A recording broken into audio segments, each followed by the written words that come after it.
And wouldn't you believe it? I just had a piece of equipment malfunction. Anyway, we are back with Rob. We're talking about time machines and stuff like that.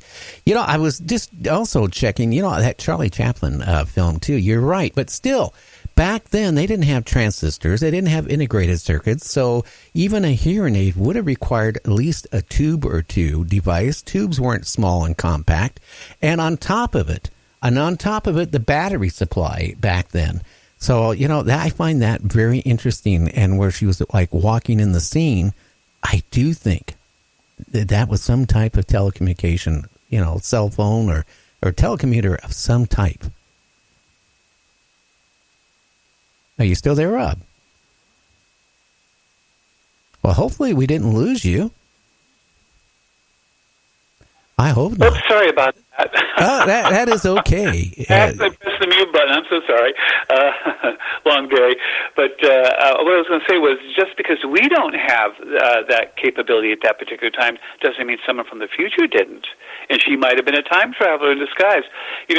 Time travelers may be human. They may look just like us, and they may have intermixed with us.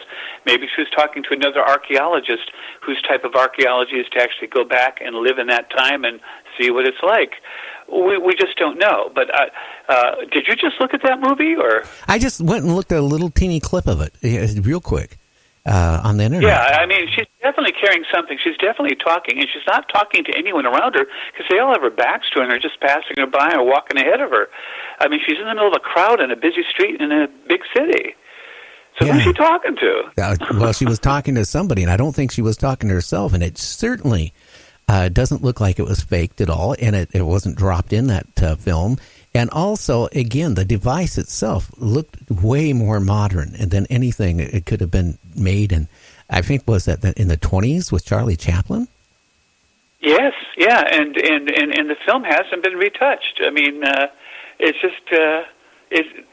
how do we, again, I always come back to this question, how do we explain this?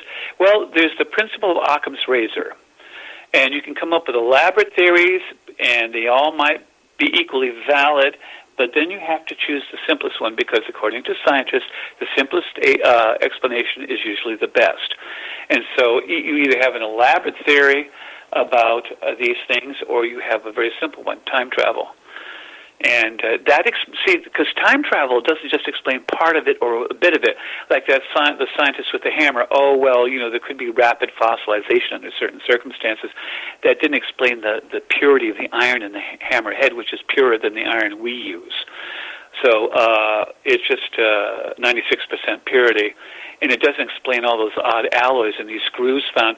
And so they only explain part of it, and then the media kind of runs with it. Oh, yes, it's just a rapidly fossilizing hammer. Sure, it's embedded in a different kind of rock as well, and the metal in the hammer isn't normal. Well, let's face it, okay? Again, the metals you were talking about they used, they didn't even know how to even begin to fabricate it, to forge it or anything back then, let alone probably their idea of a screw and our idea of a screw is two different things. So and also to get down to mini micro sizes, there was no way they had the technology. So that right there tells me something right there. Yeah, and also, why would you scatter tens of thousands of these things all up and down 3 to 4 different rivers in the same region, but miles and miles apart, and then bury them 10 to 40 feet deep at random all the way up and down those rivers? It just isn't logical. I'm sure scientists could come up with some sort of explanation, but if it doesn't fit all the facts, then you have to go with Occam's razor, the principle of it. And the principle of it is that if you invoke time travel, it explains all this stuff. It explains these buried items. It explains changes in our history. It might even explain the Mandela effect. So it's one size fits all, rather than these bits and portions that some scientists try to come up with to answer something that basically they haven't answered at all. And by the way, what they come up with is supposition. They have no evidence to back their statement. They just say, well, it could be this. Well, it also could be pink marshmallows running around hiding stuff in the ground. I mean, could be. Is a far cry. Okay, it could be. Where's your evidence that this is what it is? Show us how you can have such rapid fossilization. Don't just say it might be that. It might.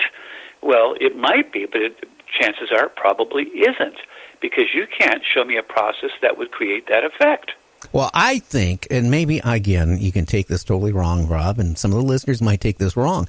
I think they're being controlled, what is can and can't be released, because I don't think the government would want the information to come out about, what we've been talking about, because, one, it would change the whole view of mankind, how we originated. It would, like I mentioned earlier, it would change everything from religion downward.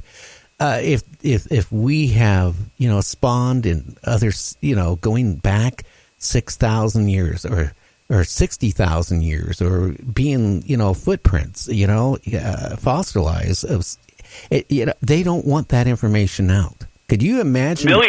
Millions of years ago? I mean, it's incredible. It really is. The average person, if they all of a sudden said, hey, there's such thing as time travel, that, it's as simple, they can't explain it. They know what's going on. They just don't want us to know. They don't. I don't know if you feel that way, but I feel that is the reason why we're never going to hear the truth. And I don't know if we won't ever hear the truth. The truth has a way of coming out sooner or later. And like we were talking about the weather events, we managed to do that in the late 50s. The British did it. And I actually went to the town there and investigated it myself, went to the museum there. It was the town of Linton. It was the base of some cliffs below the moor, right on the shore. And the English decided to experiment with seeding clouds. So they had the Royal Air Force do that. And it caused a torrential downpour on the moors, and this rushed over the edge down the Linton Gorge and devastated this town. People died, cars were thrown around, people were washed out to sea, and I think the English decided then that they wouldn't do it again. And then we have these HAARP arrays. So if we're dealing with weather control now, and have done it as far back as the 50s, why couldn't someone in the future go back in time and do the same thing? Oh, that's very possible. Past the weather, and of course, the weather would seem natural.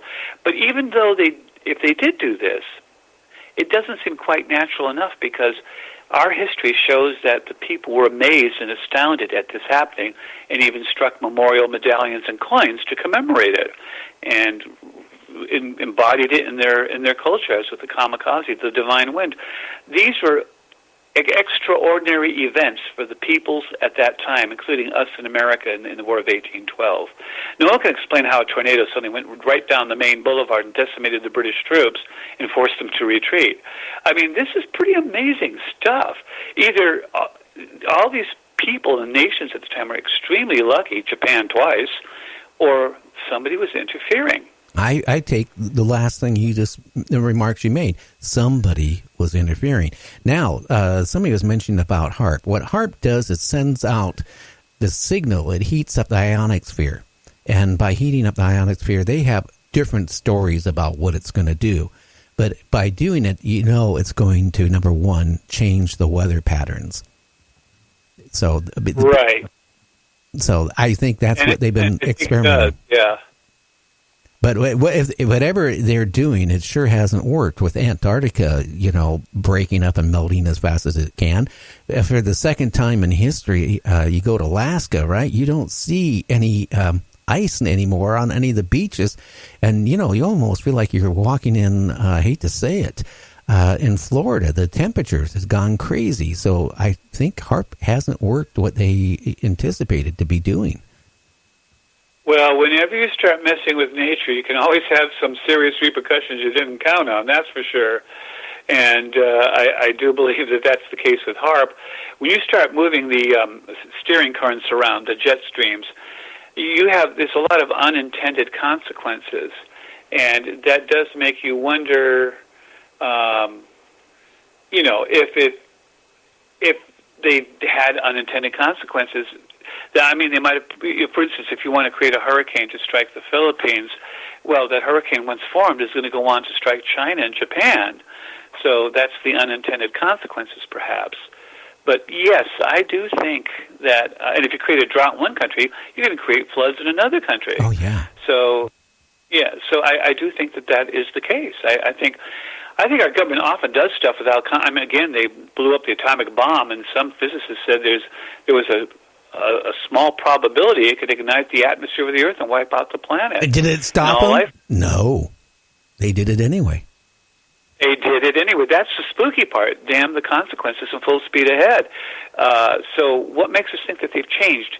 You know, the more power people have, the more they are prone to corruption and using it any way they want to. It seems to be the nature of humanity. And that's what's scary. You know, the Navy for many years, we're talking over 20-some years or more, already had maps of going in, you know, all the, how can I say it, where the Antarctica, you know, was free, where ships could go travel, you know, all through Antarctica and all this stuff. I sometimes wonder if HAARP was actually used that, maybe to, you know, melt Antarctica to open up more ocean ways for our ships could travel to, you know, reach different destinations without, you know, worrying about getting stuck with icebergs or just opening up clear patches for military use.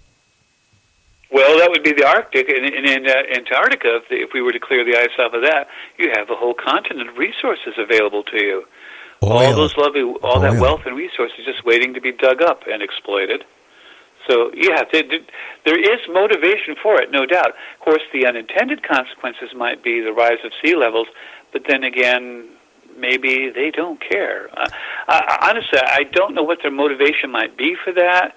And also, the CO2 is at its highest level in human recorded history, and that is from us doing it ourselves. So is global warming due to the HAARP, or is it due to our own stupidity, which, by the same way, is an unintended consequence?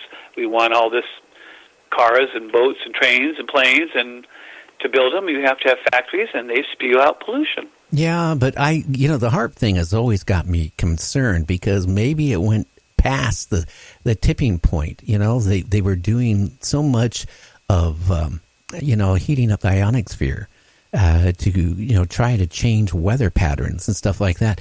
You know, back years ago, you could actually go on certain parts of the amateur radio band and you could hear the noise what HAARP was generating. A lot of people don't realize that.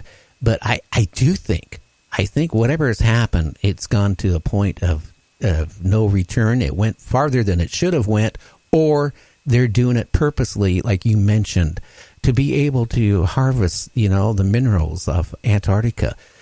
You can imagine the rich oil resources and all this stuff and minerals and all that stuff there, just waiting to, you know, be had. But